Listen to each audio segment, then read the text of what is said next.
Hi hello this miss oily here and welcome back to our channel. അപ്പോൾ ഈ ഒരു photo കണ്ടറിയാൻ മൊത്തത്തിലൊരു മുടി എത്ര വോളിയം മാത്രമേ ഉണ്ടായിരുന്നുള്ളൂ. ഇപ്പോഴും അത്രേ ഉള്ളൂ. പക്ഷെ അത് ഒരു സൈഡിലാണെന്ന് മാത്രം, രണ്ട് സൈഡിലും കൊണ്ട് ഇത്രയും വോളിയം ഉണ്ട്. അത് പെട്ടെന്ന് ഒരു സുപ്രഭാതത്തിൽ വെച്ചതെന്നല്ല, പല പല മാസ്ക് ട്രൈ ചെയ്ത് നോക്കിയിട്ട് വോളിയം വെച്ചാണ്. അതിൽ ഞാൻ ട്രൈ ചെയ്തതിൽ ഏറ്റവും ബെസ്റ്റ് ആയിട്ടുള്ള ഒരു മാസ്ക്കാണ് ഞാനിപ്പോൾ എടുത്തുകൊണ്ട് വന്നിരിക്കുന്നത്. അത് ഉലുവ വെച്ചിട്ടുള്ള മാസ്ക്കാണ്. ഉലുവ ഈ ഒരു രീതിയിലൊന്ന് യൂസ് ചെയ്താൽ മാത്രം മതി ഇത്രയും വോളിയം വെക്കാൻ വേണ്ടിയിട്ട്. ഈ ഒരു ചെറിയ പൊടിക്കൈ വെച്ചിട്ട് നമുക്ക് എന്തായാലും ഈ ഒരു മാസ്ക് ട്രൈ ചെയ്ത് നോക്കാം. അപ്പോൾ സ്പെഷ്യൽ ആയിട്ടാണ് നമ്മുടെ സോയാബീൻ ഇതുപോലെ സോക്ക് ചെയ്ത് വെച്ചിട്ട് നമ്മൾ അതിനെ ഇങ്ങനെ നന്നായിട്ടൊന്ന് പിഴിഞ്ഞെടുക്കണം. സോയാബീൻ ഇങ്ങനെ പിഴിഞ്ഞിട്ടുള്ളവർക്കറിയാം, ആ പിഴിഞ്ഞ് കഴിയുമ്പോൾ കൈയൊക്കെ ഭയങ്കര സോഫ്റ്റ് ആയിരിക്കും, നല്ല സോഫ്റ്റ് ആയിട്ട് മോയ്സ്ചറൈസർ ഇട്ടൊരു ഫീൽ ആയിരിക്കും. അപ്പോൾ അത് തന്നെയാണ് നമ്മുടെ ഈ മാസ്കിൻ്റെ ഉദ്ദേശവും. സോയാബീൻ എന്ന് പറഞ്ഞാൽ നന്നായിട്ട് മുടി സ്ട്രെങ്തൻ ചെയ്യുന്നതും സോഫ്റ്റ് ആക്കുന്ന ഒരു കണ്ടന്റാണ്. അപ്പോൾ ഇത് നമ്മുടെ ഉലുവയുടെ കൂടെ ചേർത്ത് കഴിഞ്ഞാൽ നന്നായിട്ട് എഫക്റ്റ് നമുക്ക് പെട്ടെന്ന് തന്നെ അറിയാൻ പറ്റും. മുടി നല്ല സോഫ്റ്റ് ആവുകയും ചെയ്യും, നല്ല ബലം വയ്ക്കുകയും ചെയ്യും, പെട്ടെന്നൊന്നും കൊഴിഞ്ഞു പോകത്തുമില്ല. അപ്പോൾ ഇതുപോലെ സോയാബീൻ്റെ വെള്ളം അത്രയും എടുത്തതിന് ശേഷം നമ്മൾ അതിൽ ഉലുവ ഇട്ട് വെച്ചിരിക്കണം. ഒരു ദിവസം ഇട്ട് വെച്ചിരിക്കാം. ഞാൻ രാവിലെയാണ് ഇട്ട് വെച്ചിരുന്നത്, എന്നിട്ട് വൈകിട്ട് ഉപയോഗിക്കാൻ വേണ്ടി എടുത്തു. അപ്പോൾ ഇതുപോലെ നന്നായിട്ട് കൊവുന്നു വരും. അല്ല, അരയ്ക്കാൻ ആവശ്യമുള്ള വെള്ളം മാത്രം എടുത്തിട്ടാണ് ഞാൻ അരയ്ക്കുന്നത്. ബാക്കി വെള്ളം കളയുന്നില്ല, മാറ്റി വയ്ക്കുന്നുണ്ട്. കാരണം നമ്മുടെ മാസ്ക് ഇത്തിരി ഡ്രൈ ആവുന്ന സമയത്ത് നമുക്ക് ഈ വെള്ളം തന്നെ ഉപയോഗിച്ച് ഒന്ന് ഡൈല്യൂട്ട് ആക്കാൻ പറ്റും. ഇപ്പം ഞാൻ ചേർക്കുന്നത് നെല്ലിക്കയുടെ പൊടിയാണ്. അത് ഓപ്ഷണലാണ്, വേണമെങ്കിൽ മാത്രം ചേർത്താൽ മതി. ഞാൻ എന്തായാലും ചേർത്ത് കൊടുക്കുന്നുണ്ട്. എന്നിട്ട് കുറച്ച് സോയാബീനിൻ്റെ വെള്ളം കൂടെ ചേർത്തതിന് ശേഷം നന്നായിട്ട് അരച്ചെടുക്കുവാണ്. ഈ ഒരു കൺസിസ്റ്റൻസിയിൽ വേണം അരഞ്ഞു വരാനായിട്ട്. നമ്മൾ ഹെയർ മാസ്ക് എല്ലാം ഈ കൺസിസ്റ്റൻസിയിലായിരിക്കുമ്പോഴാണ് നന്നായിട്ട് എഫക്റ്റ് ആവുന്നത്. ഒരുപാട് അങ്ങ് വെള്ളം പോലെ ആയാലും മുടിയിൽ പിടിക്കത്തില്ല. നല്ല കുറുകിയിരിക്കുന്ന സമയത്ത് മുടി നല്ല സോഫ്റ്റ് ആയിട്ടൊക്കെ വരാനും ഹെൽപ്പ് ചെയ്യും. അപ്പോൾ ഈ മാസ്കാണ് നമ്മൾ തേക്കാൻ വേണ്ടിയിട്ട് പോകുന്നത്. ഞാൻ രാവിലെ കെട്ടിവെച്ച മുടിയാണിത്, അതുകൊണ്ടാണ് ഇങ്ങനെ പിരിപിരാന്നൊരു കോലത്തിന് ഇരിക്കുന്നത്. അതിപ്പോൾ എന്തായാലും അഴിച്ച് നമ്മൾ ഉടക്ക കിറക്കുകയാണ്. നമ്മൾ ഈ ചലഞ്ച് തുടങ്ങാൻ നേരം മുടി നന്നായിട്ട് ലെങ്തിന് വെട്ടിയിട്ടുണ്ടായിരുന്നു. അപ്പോൾ അതിനുശേഷം ഞാൻ മുടി പിരുത്തിട്ടുണ്ട് നടക്കാറില്ല. ഇതുപോലെ കെട്ടി വെച്ചിട്ടേ വീട്ടിൽ നടക്കാറുള്ളൂ. അതാകുമ്പോൾ മുടി പെട്ടെന്ന് പൊട്ടിയും പോകില്ല, കേടായും പോകില്ല, കൊഴിഞ്ഞും പോകത്തില്ല, നമുക്ക് നല്ല ബലമായിട്ട് തന്നെ ഇരുന്നോളൂ. അപ്പോൾ എന്തായാലും ഈ ഒരു മാസ്ക് ഞാൻ തലയോട്ടിയിൽ മാത്രമേ തേച്ച് കൊടുക്കുന്നുള്ളൂ, ലെങ്തിലോട്ട് തേക്കുന്നില്ല. അതുകൊണ്ട് തന്നെ നമ്മൾ തലയോട്ടിയിൽ എണ്ണയും തേക്കുന്നില്ല, ലെങ്തിലോട്ട് മാത്രമേ എണ്ണ തേച്ച് കൊടുക്കുന്നുള്ളൂ. അപ്പോൾ നല്ലൊരു അളവിൽ എണ്ണ എടുത്തിട്ട് ഞാൻ ലെങ്തിൽ നന്നായിട്ട് തേച്ച് കൊടുക്കുന്നുണ്ട്. എന്നിട്ട് മാസ്ക്, ഇപ്പം ഈ മാസ്ക് നോക്കിയറിയാൻ നല്ല കട്ടിക്കാണ് ഇരിക്കുന്നത്. ഇതാണ് ഞാൻ പറഞ്ഞത് നമ്മുടെ വെള്ളം എടുത്ത് കളയരുതെന്ന്.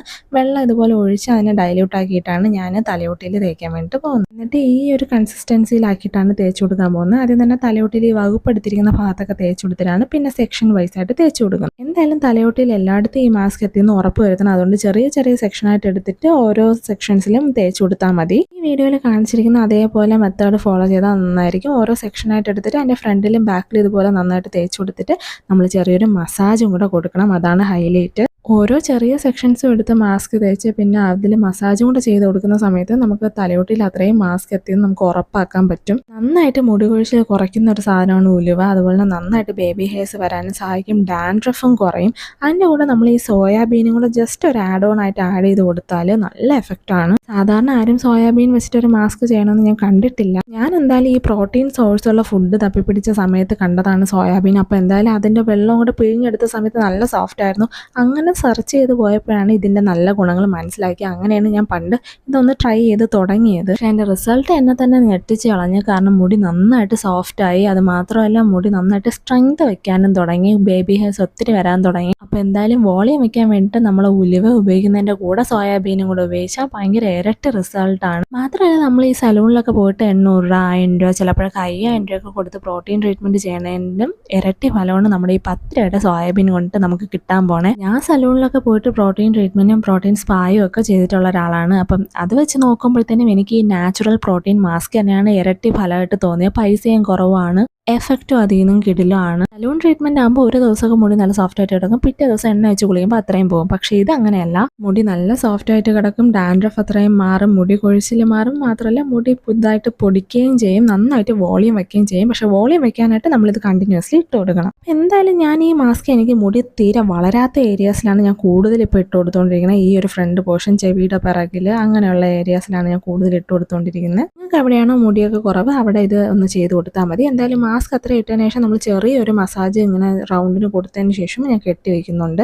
ഏതൊരു നാച്ചുറൽ മാസ്ക് 1 മണിക്കൂർ തലയിൽ ഇട്ട് വെച്ചിരുന്നാലേ നല്ല എഫക്റ്റ് കിട്ടത്തുള്ളൂ. അത് എല്ലാ മാസ്കും അങ്ങനെയാണ്. അപ്പോൾ ഈ ഒരു മാസ്ക് എനിക്ക് തലയിൽ ഒരുപാട് നേരം വച്ചിരിക്കാൻ പറ്റും, അതുകൊണ്ട് കുഴപ്പമില്ല. ഞാൻ അതുകൊണ്ട് 1 മണിക്കൂർ ഈ മാസ്ക് തലയിൽ ഇട്ടിരിക്കുന്നുണ്ട്. നിങ്ങൾക്ക് എത്ര നേരം മാക്സിമം വച്ചിരിക്കാൻ പറ്റും അത്രയും നേരം വച്ചിരിക്കുക. ഇല്ല നീർത്താഴ്ചയൊക്കെ ഇറങ്ങും എന്നുള്ളവരാണെങ്കിൽ അത്രയും നേരം വച്ചിരിക്കേണ്ട. ബാക്കി വന്ന മാസ്കൊക്കെ ഞാൻ പിരികത്തും കൂടെ ഇട്ട് കൊടുക്കുന്നുണ്ട്. ആ ഗ്യാപ്പൊക്കെ ഫില്ലാവാനും പിന്നെ പിരികം നന്നായിട്ട് വളരാനും ഒക്കെ വേണ്ടിയിട്ടാണ്. അപ്പോൾ എന്തായാലും ഈ ഒരു മാസ്ക് ഇട്ട് കഴിയുമ്പോൾ കൈ ദാ ഈ ഒരു കോലത്തിലായിരിക്കും. അത് ഈ നെല്ലിക്കയുടെ പൊടിയൊക്കെ ഉള്ളതുകൊണ്ടാണ്. അപ്പം നിങ്ങൾക്ക് എന്തായാലും ഈ ഒരു മാസ്ക് 1 മണിക്കൂർ ഇട്ട് വെച്ചിരിക്കാൻ പറ്റുമെങ്കിൽ ഇട്ട് വെച്ചിരിക്കുക.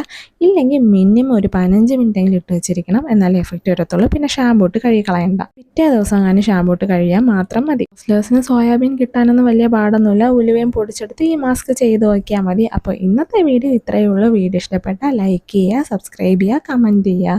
അപ്പോൾ ചാലഞ്ചിൻ്റെ അടുത്ത വീഡിയോയിൽ ഞാൻ പിന്നെ വരാം. ബൈ.